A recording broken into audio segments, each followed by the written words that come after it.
Hello everyone and welcome back to my opinion. And the Delhi Capitals have beaten the Sunrisers Hyderabad by 21 runs. And I think along with the 2 points, both these teams would have been looking for differing levels of assurance in the points table. And what I mean by that is for Delhi, they were on 1-4, lost 5 coming into this game. Now that they've won this game, they're more involved in the mid-table cluster. They were still involved from before, but you'd much rather be on 1-5, lost 5 than on 1-4, lost 6 and having to win every game like a KKR, for example. And I think that especially when they're up against the Rajasthan Royals on the 11th, then you don't want to go into that game having to win that game. I think that would be the case for both those franchises if they had to come up against each other in a match in a must-win situation. And for the Sunrisers Hyderabad, they would have been looking to kind of get that increased cushion by winning 6 and losing 4 with a very good net run rate. They would have been sitting in 3rd place had they won this game, and RCB and Punjab Kings would be very happy that SRH lost today because both those two don't have great net run rates, and it creates a bit of a level playing field now. Yes, SRH still have the advantage, but in terms of points, RCB are on 12 with a very negative net run rate. DC, SRH and Punjab are on the same level of points. And yeah, I think with KKR having to win every game as well, it creates quite a bit of a mid-table cluster. And it'd be interesting to see how that develops over the next few games. And I said in my preview that I think with SRH that their template is to restrict sides to a 150 to 170 score and then chase that down.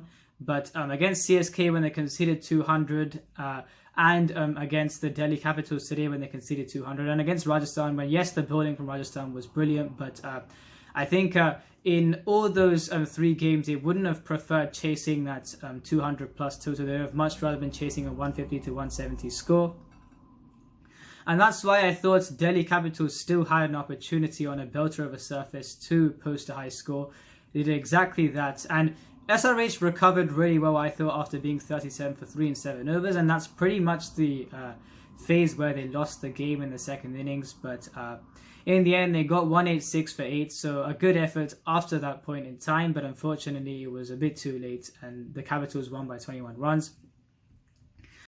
There were quite a few changes today for both teams. 4 for the Capitals, 3 for the Sunrisers. For the Capitals, Prithvi Shaw was out with illness, and Akshar Patel was out with injury. So Mandeep Singh and Ripal Patel were in the side, as well as Anrik Nokia and Khalil Ahmed. And for the Sunrisers, there was one change that I did understand. Shreyas Gopal in for Washington Sundar. On this surface, the finger spinners have struggled apart from Sunil Narayan. And if you're looking at the likes of Bishnoi and Rahul Chahar, the wrist spinners, how they've been bowling on this surface, they seem to be in the game a lot more than the finger spinners on this ground. And that's why Gopal instead of Sundar made sense. But one change I didn't understand was Sean Abbott in for Marco Janssen. As a bowler, Janssen is an upgrade. And I think if you're looking at a phase that he specialises in T20s for the short T20 career that he's had, it's a bowling with a new ball, and it's much more obvious what phase Janssen specialises in than what phase Sean Abbott specialises in. And I think we saw that today. Yes, he got a wicket with a slower ball, but whenever he bowled, there just didn't seem to be too much of that. It isn't apparent as to what phase of the innings he would bowl the best in, and he gave runs whenever he bowled today, 1 for 47 in his 4. And had Marco Janssen played this game, then like they've been doing this season, SRH could have really attacked the first few overs with Bhuvneshwar Kumar and Marco Janssen swinging the ball. And that's something that they probably missed today, as Bhuvneshwar Kumar bowled a top-class first 2 overs with taking 1 wicket and only getting 1 run in his first 2. Had Marco Janssen been bowling with a left-arm angle from the other end, then it would have created even more pressure, you'd think. And also, I think Natarajan was injured for this game, so Karthik Tyagi was in the side instead of him, and Kane Williamson won the toss and chose the field first. And for the Delhi Capitals, there was an extra onus on David Warner to get the quick runs in the absence of Prithvi Shaw. And for Mandeep Singh, he hasn't batted too much in this tournament, and in this game, he kind of poked his bat out at a fairly wide delivery from Bhuvneshwar Kumar. He was caught behind him. this did two things. one, an early wicket, yes, but two, he effectively wasted the first over of the game trying to get off the mark, and the first over was a maiden, I think, so not the greatest start for the Capitals, and that's why in the first 3 overs they were 12 for 1, and the fourth over of the innings really set them on their way. And without Marco Jansen, who you'd think would bowl for at least 3 or 4 overs up front in the power play, or kind of in the first 6 to 8 overs of the innings, then they bowled Umran Malik at the earliest point that has been introduced, I think, in his IPL career, and he did struggle today. He gave 21 runs, I think, in his first over against the Rajasthan Royals in SRH's first game, but in that game he came back really well. I think it was on the same ground. But today, unfortunately, it wasn't the case. At the start, he was probably a bit too short, and at the end, a bit too full against Rovman Powell. He is still learning, he's very young in his career, and he would have some off days. And kind of inside this none for 52 in 4 overs, there was such an excitement. In the last over, I think he bowled a delivery which was 156.9 kph, probably the quickest delivery ever bowled in the IPL. And yeah, I mean, there was excitement when he bowls. There always is when he bowls. But in this game, he did get hit for quite a few runs. And in the next over, in the second ball, the 5th over, Mitchell Marsh was dismissed and caught and bowled for 10 off 7. Now, the reason why I think he'll be disappointed with kind of not getting a decent score today was that, yes, they played Shreyas Gopal in for Washington Sundar, but apart from that, they don't exactly have too much of a spin contingent to the Sunrisers Hyderabad. I've said before that for Mitchell Marsh, when the ball is turning away from him, he does seem to struggle. And yes, the leg spinner would turn the ball away from the right-hander, but I thought that with the SRH attack being fairly pace-heavy, and that too, they're playing on the Brabant Stadium, which Shreyas Gopal in the last 2 seasons hasn't played too much, and when he has played, has not had the greatest of times. So you thought that this was the best chance for Mitchell Marsh to get a very good score in this game. He got 37 or 20 in the previous game. I think what we've seen him do is, especially when the ball is at that short of a length mark, he pulls the ball over mid-wicket. That's kind of his go-to shot against the paces. And I said this before that batting on batting-friendly tracks in India is completely different to batting in tracks such as in England and Australia. Flat tracks in England and Australia would kind of not really offer close to anything for the bowlers. But in India, I think that I've said this many times before, especially in this part of the world, there is assistance for the seamers, especially up front. And you have to have that a bit more of an application to bat on batting-friendly surfaces in this part of the world. And this is someone who's fairly rigid when the ball, rigid in general, and especially when the ball turns away from him from the spinners. And I just think that when playing Mitchell Marsh, it depends what they're expecting him to do, because he struggles against spin, and the only option he does have in terms of scoring is swatting the pace bowlers around. That is something that they're going to have to kind of keep in mind. And in this game, he probably had the best chance, of one of the better chances, to get this 40 to 50 plus score. He got 37 in the previous game, hitting Jason Holder for boundaries. And in this game, he did have a chance on a belter of a surface, but unfortunately for him, he was dismissed for 10 off 7. And there was a partnership between Warner and Rishabh Pant. Now, in 7 overs, Delhi were 51 for 2, so SRH were fairly on top. There were a few runs scored in the next over. I think David Warner scored a boundary or 2. And in the in the second over of Shreyas Gopal's quota, Rishabh Pant took the over for 23, 3 sixes and a 4, but in the last ball of the over, he was dismissed by a full toss on off stump. Well, just outside off stump.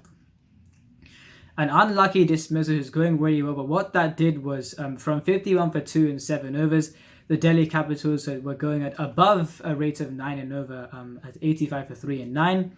And with the likes of David Warner and Rovman Powell, then they did have those two that could capitalize on that situation. And it was a stage where, again, had Rovman Powell been dismissed, then it would have been a completely different ball game. There would have been way too much pressure on Warner, you'd think, despite the fact that the likes of Thakur can certainly back quite well. And Instead, no wicket fell after this point. An outstanding partnership between David Warner and Rovman Powell. And Warner, against his old franchise, played an outstanding knock of 92 off 58, an unbeaten knock for him. And I think he's he scored the most 50 plus scores in T20s. I think 89, one more than Chris Gayle. Probably the greatest batsman to play in the IPL, 54 50s and 400s. I think with other players in terms of their 50s and to hundreds contributions, I think there's a certain expectation, which it's still good, but you expect quite a few of. You probably expect about 1/5 of the total games they've played to be 50s, but for David Warner, I think it's about close to a third or so. In 150 odd innings, he scored 54 50s and 400s, which is just outstanding. In fact, in my view, he is Mr. IPL in terms of the consistency that he's shown, and yeah, I think that he's probably been the IPL's greatest ever batsman. And Rovman Powell, in the last few games, he's got 3 30s before this game and 67 or 35 in this game. And I'm not surprised at all. Even when he didn't have a great start to the tournament, I thought he'd fit into the Shimon Hetmyer book. Even if he did nothing this season apart from one game, let's say, like Hetmyer did in 2019. If he finds a new franchise, and he would prosper for them, because that 68 against India in the T20I series, I mean, with that innings alone, you could tell that he's too good to not succeed in the IPL, and that's why I was very surprised that he hadn't succeeded so far. I think they bought him for 2 crores, so a bargain buy, and in the last 4 games, he's been showing why he's been probably one of the most improved cricketers in the world. I mean, I remember in CPL 2020, I've said this before, he scored 85 runs and I think 16, that's two leading the side. And I really think the T10 played a huge part in reinventing his career and reinvigorating his career, rather. At number 4, I'd probably label him the best T10 number 4 that there is. And he translated that to score that 100 against England in the T20I series, and another cameo, I think, in the same series, and then the 68 against India in that series as well. So his rise has been great to see, and I'm not surprised he's been doing very well for the last 4 games. And 207 for 3, like I said at the start of the video, I think that they would have, for SRH, they wouldn't have minded bowling first. For Delhi Capitals, they wouldn't have minded batting first, considering if they post above 200, then SRH would not want to chase that down. And they got 207 for 3, a total that was going to be tough to chase down. And regarding the bowling figures, Bhuvneshwar Kumar, yes, expensive in his last 2 overs, but still 1 for 25 and 4 in this service is just brilliant. Sean Abbott, expensive, 1 for 47 in his 4. Kartik Tyagi, none for 37 in his 4. And a combination of Gopal and Aiden Markram, 1 for 45 in their 4. So I think, yeah, apart from Bhuvneshwar Kumar and maybe Kartik Tyagi in a game where above 200 runs have been conceded, a Connie rate of 9.25 is still very good. But Umran Malik, none for 52 in his 4. And I think him and also Kartik Tyagi, who was surprised bowled at 150 today. I think that, it just shows the amount of bowlers that are bowling at that speed nowadays in this tournament. Even Azari Joseph surprised me with bowling at 150. And yeah, I think that for Umran Malik, 157 in the last over against Rovman Powell. He bowled quite quickly today, probably quicker than he has ever done. But he went for runs today, but he's still learning. And for SRH, they had to chase 208, which wasn't going to be easy. The SRH batsman walked out of bats. And I think regarding Kane Williamson, yes, Abhishek Sharma was dismissed for 7 off 6. But if you're looking at this opening partnership, in the last few games, I think Abhishek Sharma has been the one who's, at the start, he wasn't getting quick starts in the power play. But in the last few games, especially against the Gujarat Titans, he scored that 65 off 42, which really gave his team that impetus. But again, it's pretty much all on him in the opening partnership to capitalize on the power play. For Kane Williamson, he kind of has this Rutraj Gaikwad mode in his T20 batting. He accelerates as he goes along. He starts off fairly slowly in his first 10 balls. His first 10 balls accelerates slightly more from 10 to 20, but not too much, and probably less than a Gaikwad would do. But after 20 balls, he really comes into his own.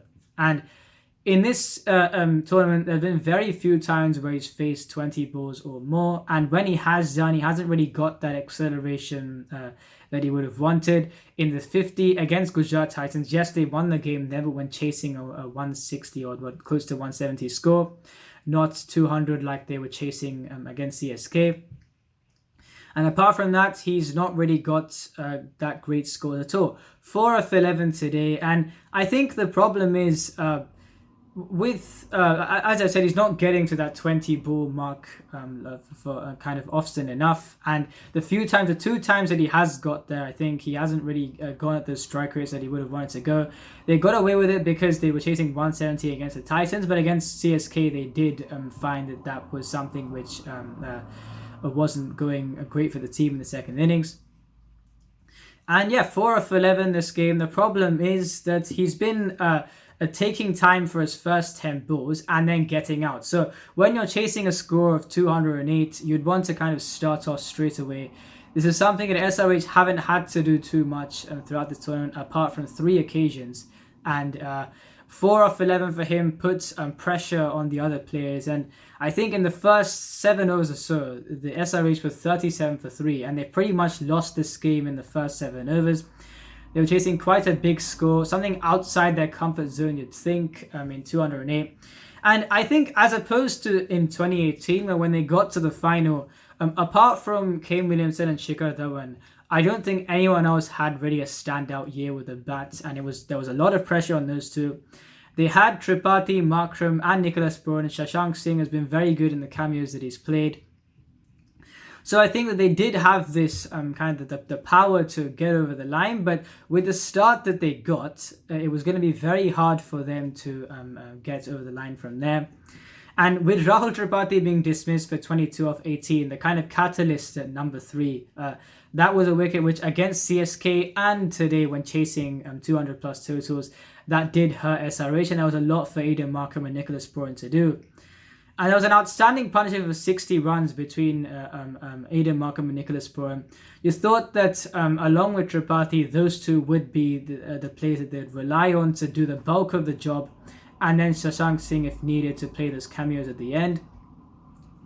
And I think with the Delhi Capitals, they would be a bit disappointed that after 37 for 3, yes, it was a belter of a surface, but if you're looking at the bowlers, apart from Anrik Nortje, there wasn't really anyone that you thought. I thought Khalil Ahmed was outstanding today once again, but apart from Anrik Nortje and maybe Khalil Ahmed, you thought that there wasn't really anything else from anyone else. Thakur has been expensive throughout this tournament. He usually is on the expensive side, but especially this season, he's been going at that 10 over mark kind of. And I think something which you've seen a contrast into previous seasons is that he's actually he's mostly done well in that kind of middle overs and bowls a bit at the end as well. And he usually wouldn't have been bowled too much in the power play, but in this season he's been bowled with a new ball, and he's actually done better in the power play than he has done outside of it. And he can swing the ball, and we've seen that in Test cricket, but I think that it's been a surprise to see how teams have taken to him outside the power play as they've done this season, especially at the death. He hasn't been too great. And yeah, I think that in terms of his season so far, yes, with a bat, when he has batted, he's played some good knocks, and with a new ball, I actually think he's been quite good. But after when he bowls his first 2 overs with the new ball, he has conceded quite a few runs, and that is something that the Capitals will have to look at. And Anrik Nortje was back to bowling kind of quite quickly this game. He bowled a decent pace in the game against LSG as well, but the line and length wasn't exactly there. In this game though, with the pressure that he put on, with especially the over that he was dismissed Kane Williamson, that was what really... after that dismissal, I think there were 4 dot balls because the ball was beating the bat when Aiden Markram was batting at the start. And that really hammered down Delhi's kind of the stronghold, the standpoint that they had in that game to put pressure on SRH in those first few overs. And against a team that prefers to take the power play slowly in terms of the opening partnership, I think hammering down that advantage when they had to chase 208 was certainly something that went in the Capitals' favour. And yeah, quite a good partnership between Puran and Markram, but Markram was dismissed for 42, and quite a bit to do. I mean, you'd think there was quite a bit of a comeback was needed to win the game from that situation, and Delhi would have been disappointed with the way that things went after 37 for 3, but they managed to get the job done in the end, 186 for 8, and yeah, SRH have lost 3 in the bounce, despite the fact that they haven't lost by a kind of large margins, you could say. They still have lost those games, and they'd want to get wins as soon as possible. And look, they've got a good net run rate, and that's something that they do have an advantage of. They still look a better side than quite a few other sides in the tournament. And I still think that they would qualify. Had they won this game, it would have made their job a lot easier, but even then, I still think they have quite a bit of an advantage over the likes of RCB and the Punjab Kings. And for tomorrow's game, the Mumbai Indians versus the Gujarat Titans. Now, for the Gujarat Titans, I actually think, yes, they've won 8 and lost 2, but I think that their run rate is on 0.158, and I think, look, they're not unbeatable. Yes, they've lost only 2 games out of 10, but in the way that they lost their game previously, the batting has looked vulnerable this season, and players on occasions different players have stood up, and you've got the likes of David Miller and Tewatia being quite consistent this season as well. But I think this team isn't unbeatable, and if they lose tomorrow, then the net run rate may sink into the negatives. So they'd want to get that 9th win to probably seal their place. So let's see how that game goes. I think it's on in the Brabant Stadium again in the night game, so just the same conditions as these. And I think with the probably the better bowling attack, the Titans are at an advantage over the Mumbai Indians in this game. But at the same time, with 2 batting lineups that still seem fairly shaky, more so the Titans in my view, actually, despite the fact the Mumbai Indians, they haven't exactly got too much of a contribution from Rohit Sharma and Ishan Kishan. But who do I think is going to win? I actually think Mumbai Indians do have a bit of a chance in that game, considering the fact that the Titans' batting lineup has always seemed fragile, even though they've been winning games. And so let's see how that game goes. If you enjoyed this video, please like and subscribe. Please share the video with your friends. And remember, this is my opinion. What's yours?